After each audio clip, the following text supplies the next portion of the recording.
A aula é sobre o aparelho reprodutivo masculino. Eu sou Luciana Oliveira, professora do Departamento de Biorregulação, essa disciplina de Fisiologia do ICS UFBA. Vamos começar essa aula fazendo uma revisão da anatomia. O aparelho reprodutivo masculino é formado pelos testículos, pelo epidídimo, o vaso deferente ou ducto deferente, as vesículas seminíferas ou seminais e a próstata, tá? Além do próprio pênis, do pênis propriamente dito. Então, o ejaculado ele é formado com espermatozoides produzidos nos testículos. Isso vai ser armazenado no epidídimo, depois vai ser transportado pelo deferente até receber o líquido da vesícula seminífera, o líquido prostático e poder ser eliminado, né? Poder ser ejaculado. É importante chamar a atenção, então, que a gente tem duas vesículas seminíferas, dois deferentes, dois testículos, mas a próstata é uma só. Ela fica localizada bem na base da bexiga, que é essa bolsa aqui em cima, e ela abraça o colo da bexiga. Então, quando ela cresce, ela pode comprimir e dificultar a saída de urina da bexiga. E falando do pênis, no pênis eu vou ter o tecido erétil, né, que é o corpo cavernoso e esponjoso, onde há um acúmulo de sangue, e esse acúmulo de sangue é o que vai permitir a ereção. Na parte distal, eu tenho um tecido ainda mais sensível, que é o tecido da glande, onde tem muitas terminações nervosas. E por cima desse pênis, né, revestindo, nós temos a pele, que na parte distal vai chamar de prepúcio.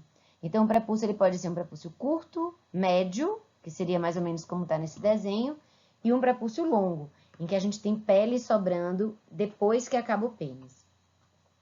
Essa questão do prepúcio, eu posso precisar operar, né, fazer uma retirada de todo o prepúcio, se a criança não consegue expor, por exemplo, o pênis, né, expor a glande propriamente dita. Então, ela precisa, algumas vezes, dessa cirurgia para evitar a fimose, né? Que é pelo estreitamento do canal, eu vou garrotear a base aqui da glande, né? No suco, chamado de suco bálano prepúcial. Bom, a espermatogênese, que é a formação dos espermatozoides, num indivíduo normal, ela dura cerca de 64 dias.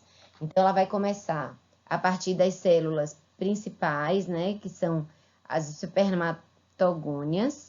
Essas espermatogônias, elas se multiplicam, então elas sofrem mitose, e é graças a isso que o homem consegue permanecer produzindo espermatozoides por muito tempo na sua vida.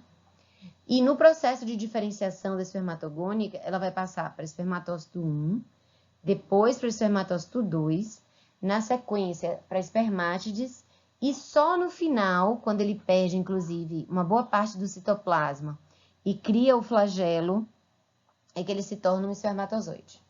Entremeado a essas células que são da linha dos gametas, né, para poder formar o espermatozoide, existem essas células em cor de rosa, que são chamadas de células de Sertoli. E essas células de Sertoli, elas produzem alguns hormônios, algumas substâncias que são nutritivas e vão ajudar nessa diferenciação das células do testículo, né, da linha dos gametas. Além disso, eu tenho as células de Leydig ou células de Leydig, que são células responsáveis pela produção de testosterona e que frequentemente então vão estar presentes juntas com as células as células de Sertoli, justamente para poder participar da síntese hormonal. A gente vai ver, quando vocês estiverem estudando com mais detalhe, que a produção dos hormônios sexuais vai variar com a condição, né, com o momento de vida daquela pessoa. Então, você saber em que situação ela está, ou seja, se na infância, na puberdade, na fase adulta, ou se é uma pessoa já idosa, ajuda muito para a gente entender esse processo de espermatogênese. Os homens permanecem férteis habitualmente até ter 80 anos, 90 anos, se ele viver, ok? A etapa final da formação dos espermatozoides que é um processo chamado de maturação, ele vai acontecer quando o espermatozoide ele sai daqui, cai no túbulo seminífero, e é transportado até o epidídimo. Lá no epidídimo ele fica guardado por mais alguns dias, que é para ele perder uma capa inibitória, que foi colocada nele por conta da função do próprio útero, e também permitir a mobilização, né, dos espermatozoides para a fertilização. Em relação à estrutura do espermatozoide, ele é dividido em cabeça, corpo e cauda. Na cabeça eu tenho o acrossoma, onde estão as enzimas proteolíticas, né, que vão quebrar a parede do óvulo para permitir a entrada do núcleo, né, no óvulo. No corpo, que é ligado à cabeça através do colo, eu tenho várias mitocôndrias, porque daí vem a energia necessária para fazer a mobilização da cauda. E é importante falar que o espermatozoide ele tem uma motilidade com uma velocidade até de 1 a 4 milímetros por minuto, né? Depende do espermatozoide. Depende se ele está levando um cromossomo X ou um cromossomo Y. Isso é bem interessante. O que a gente já sabe hoje é que o espermatozoide que leva o cromossomo X, ele é mais lento, mas ele é mais resistente.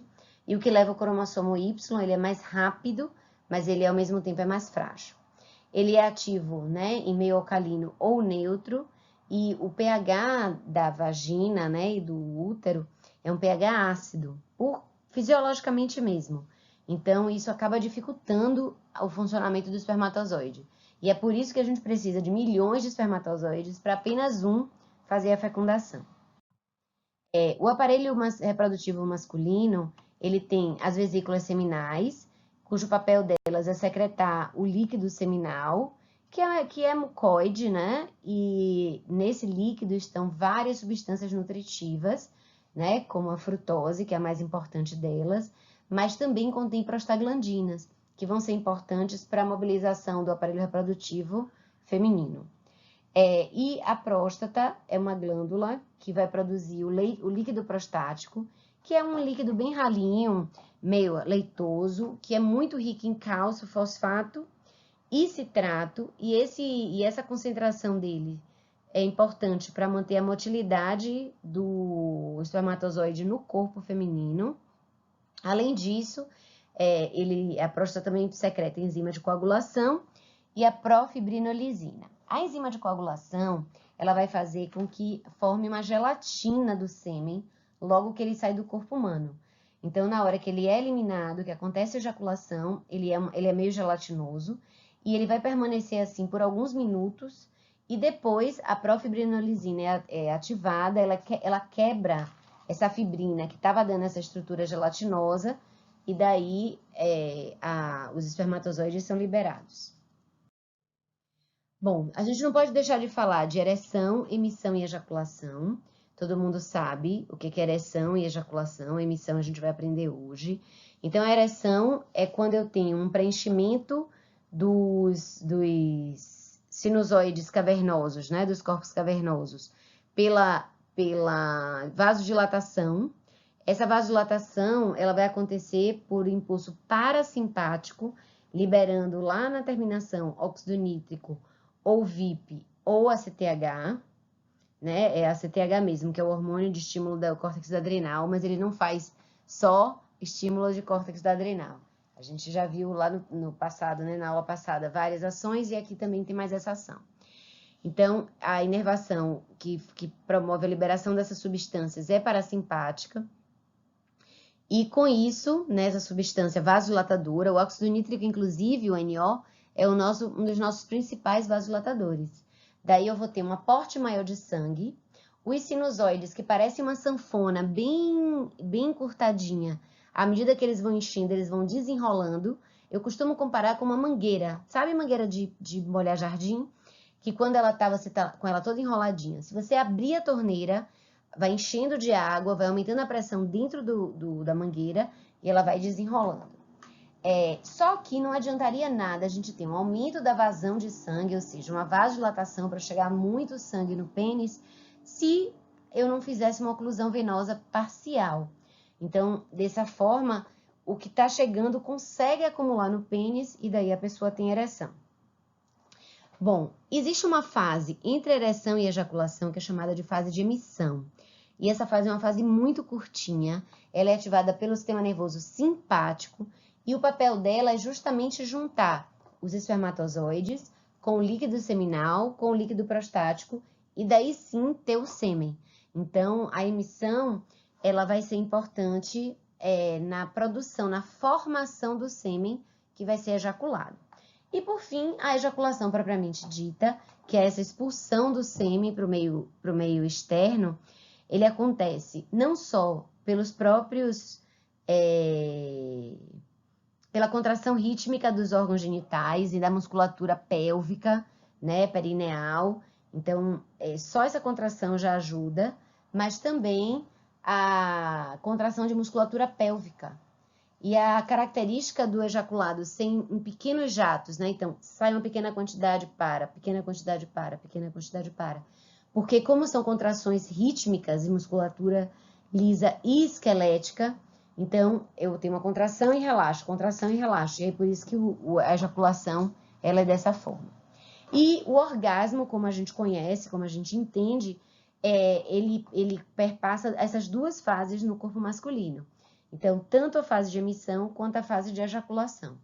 E depois que houve a ejaculação, que a pessoa relaxou, ela vai evoluir para resolução.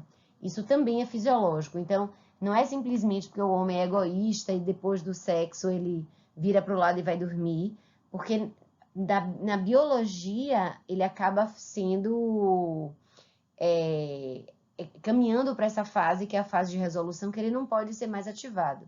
Mas, obviamente, o ser humano não funciona só na base da fisiologia. Então, a gente entra aí em questões culturais e a gente precisa, sim, né, se for uma relação com uma outra pessoa, né, se não for uma simplesmente masturbação individual, né, e não masturbação mútua, você precisa, sim, da assistência, parceria, né, com quem quer que você esteja. Bom, é possível ter orgasmo sem ejaculação. Existem duas situações. Uma é a ejaculação retrógrada, que em vez do ejaculado sair pela ponta do pênis, né, pelo meato uretral, ele retorna para a bexiga. Então, ele passa na próstata e em vez de descer, ele sobe. E aí você vai diagnosticar fazendo um sumário de urina e encontra os espermatozoides mortos, né, na urina. Por que o espermatozoide aparece morto? Porque a urina é extremamente ácida e os espermatozoides não toleram isso. E existe uma outra situação, que é a ejaculação, o orgasmo seco, que é o orgasmo sem ejaculação. E isso acontece nas mulheres trans, por exemplo, que com a hormonização ela deixa de produzir sêmen e aí, consequentemente, ela vai ter orgasmo, mas ela não vai ter o líquido, né, o sêmen, para poder colocar para fora. Bom, o processo de fertilização é um processo que envolve a capacitação dos espermatozoides, que é quando esse espermatozoide ele se torna apto a romper a barreira, né, a membrana do óvulo e colocar, então, o conteúdo nuclear dentro da célula do óvulo, né? Essa capacitação do espermatozoide vai acontecer agora já no aparelho reprodutivo feminino. Então, na ejaculação, ele sai imóvel e preso nessa gelatinazinha que a gente já falou. Daí, o próprio líquido do útero e da tuba vai retirando alguns fatores inibitórios que te impedem a mobilidade do espermatozoide. E aí, de repente, o espermatozoide vai começar a mexer. Se ele está dentro da cavidade uterina, ele tanto pode ir para a direita quanto para a esquerda. Hoje, nós já conhecemos alguns fatores que vão atrair o espermatozoide, então vão diminuir a chance de erro, mas ainda assim uma boa parte dos espermatozoides se perde, indo para o lado errado, já que a mulher ovula cada mês de um lado do corpo, né? Cada mês é um ovário que está rompendo o folículo. Depois eu vou ter um enfraquecimento do acrossoma, para que haja uma liberação das enzimas e haja degradação da parede, né, celular do óvulo. E, além disso, tem uma outra coisa que vai ser importante nessa capacitação, que é o aumento da permeabilidade ao cálcio. Então, a presença desse cálcio e o aumento da permeabilidade dele poder entrar na célula acaba ativando o flagelo, como também ativando a liberação enzimática. Então, ele tem um papel importante. E, por fim, a gente não pode deixar de falar, de caracterizar um pouco melhor essa reação do acrossoma. Então, o acrossoma ele tem uma camada bilipídica, como qualquer estrutura celular, né? Mas, no seu conteúdo, ele tem duas enzimas diferentes. Ele vai ter, na zona granulosa, no ovário, a produção de hialuronidase, e na zona pelúcida, são enzimas proteolíticas. E aí é a reação do acrossoma com essas estruturas que vai romper a zona pelúcida, romper a membrana celular do óvulo, aqui no caso, e, consequentemente, permitir a fertilização ou fecundação propriamente dita. Bom, de hormônios, os homens e as mulheres têm os mesmos hormônios, a diferença básica é a concentração. A testosterona ela vai ser importantíssima para crescimento e divisão de célula germinativa, mas não é só ela. No processo de formação dos espermatozoides, o estradiol também é extremamente importante, principalmente na etapa final, que é chamada de espermiogênese, em que eu tenho a transformação de espermatócito 2 em espermátide, mas da espermátide para espermatozoide é espermiogênese. E isso não acontece se não houver estradiol. E além desses dois hormônios, eu tenho o LH e o FSH. Eu uso, gente, para memorizar, para não confundir, L do LH com a célula de Leydig ou célula de Leydig. E o FSH, o S ligado a Sertoli. Então, eu acho que isso me ajuda a fixar, né, a lembrar os nomes. Tanto o LH quanto o FSH são extremamente importantes na formação, tanto dos hormônios quanto dos gametas. Mas se a gente tivesse que resumir o papel de cada um deles, o LH é muito mais para hormonogênese, aqui no caso para formação de testosterona, e o FSH é muito mais para gametogênese, ou seja, para a etapa da espermiogênese, que é a transformação da espermátide em espermatozoide. Bom, essa figura é uma figura muito legal, porque eles fizeram as medidas de LH e FSH em várias fases da vida de várias pessoas, né? Aqui a gente tem durante a vida embrionária, né? A gestação, o bebezinho, logo quando nasce, a criança, e na puberdade, aqui ele vai representar um corpo feminino, mas, obviamente, isso vai acontecer para todo mundo, né? Para todas as pessoas. Durante a vida embrionária, os níveis de LH e FSH são mais ou menos equivalentes e estão bem altos. Eles chegam, inclusive, a valores hormonais próximos ao de uma pessoa adulta. Quando o bebê nasce, então, que a gente faz essa dosagem, ele está bem alto. Só que entre 2 a 5 meses de vida, esse eixo vai desligar. Então, o corpo vai parar de produzir LH e FSH, vai passar a infância inteira desligado, já que na criança não há produção de hormônio sexual, até chegar na puberdade. Durante a puberdade, por exemplo, aqui nesse momento a gente não está vendo picos, mas porque eles estão colocando a fase inteira, tá? Se a gente pegasse essa figura, essa linha aqui, e fosse olhar ela no detalhamento, ela vai ter as variações do ciclo menstrual que vocês aprendem na escola, né? E a gente vai falar de novo na próxima aula, que é do aparelho reprodutivo feminino. Aí aqui tem os períodos de potencial reprodutivo. Existe uma variação cíclica, né, que é o ciclo menstrual nas mulheres, mas os homens não. Os homens mantêm mais ou menos os mesmos níveis. Essa variação das mulheres durante a vida uterina, ela pode ter variação de 25 dias, 28, 30, 32, 50. Então, é importante a gente fazer uma caracterização melhor antes de fazer essas dosagens. E na prática clínica do dia a dia, aqui no Brasil, a gente não tem como fazer, como demonstrar esse tipo de curva. Bom, e por fim, no envelhecimento, a mulher do ponto de vista reprodutivo, ela envelhece entre 45 e 55 anos, que é quando ela deixa de produzir o estradiol. Só que vocês podem ver que ela deixa de produzir estradiol, deixa de ter feedback negativo sobre os níveis de LH, FSH, e, consequentemente, esses níveis vão ficar super altos, que é o esperado numa pessoa na menopausa, né, numa mulher na menopausa. Só que os homens, aparentemente, não têm essa mesma diferença, e nos homens,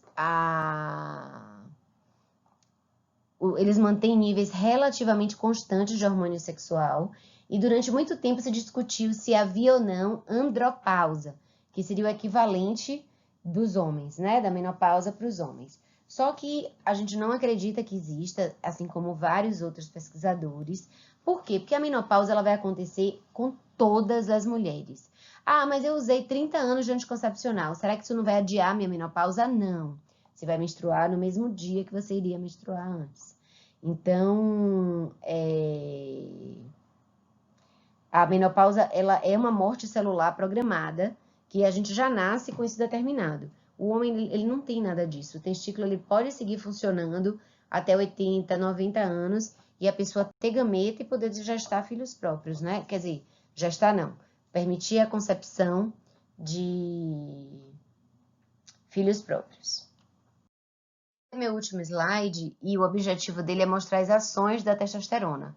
Uma parte da testosterona diretamente, uma parte da testosterona convertida a DHT, lembrando que isso é intracelular, né?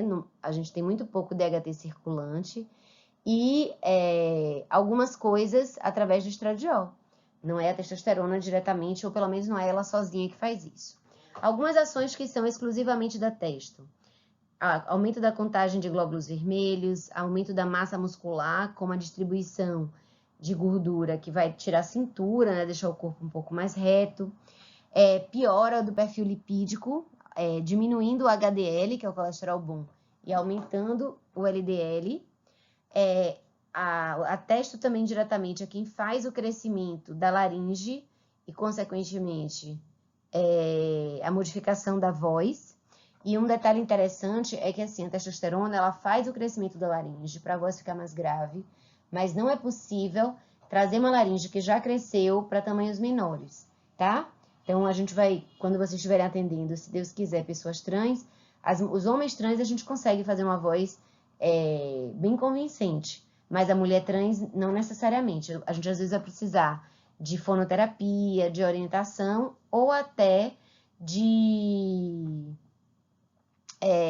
cirurgia para poder fazer uma adequação da laringe. E também, como eu já mostrei no slide anterior, que a testosterona vai estimular derivados de Wolff, que são epidídimo, deferente e vesícula seminal. Bom, mas tem outras ações que são através da conversão em DHT. Então, por exemplo, a formação da genitália externa. Então, pênis, escrota, uretra e a próstata dependem desse DHT que foi produzido. O crescimento da próstata, da barba e modificações do pelo também. E tem algumas ações que são ações mistas.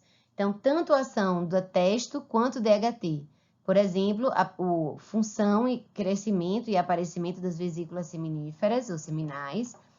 O feedback negativo tanto pode ser feito pela testo quanto o DHT. Lembrando que feedback negativo é a inibição de células que estão secretando esse hormônio que iria estimular a gônada, tá? E, por fim, eu quero falar das ações em que participam os 3 hormônios, tanto a testo, quanto o DHT, quanto o estradiol. Isso vai acontecer, por exemplo, nos padrões de comportamento sexual, vai afetar diretamente a espermatogênese e também o crescimento do osso.